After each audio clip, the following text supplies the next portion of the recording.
How fitting is it that we get a full moon lunar eclipse for the 4th of July? Damn!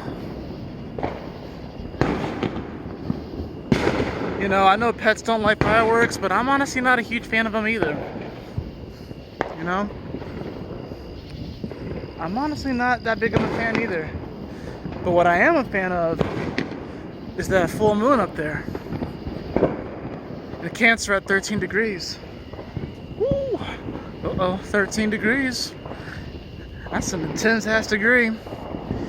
We're talking about our heart and our belief as it comes to how we care for each other, how we care for ourselves.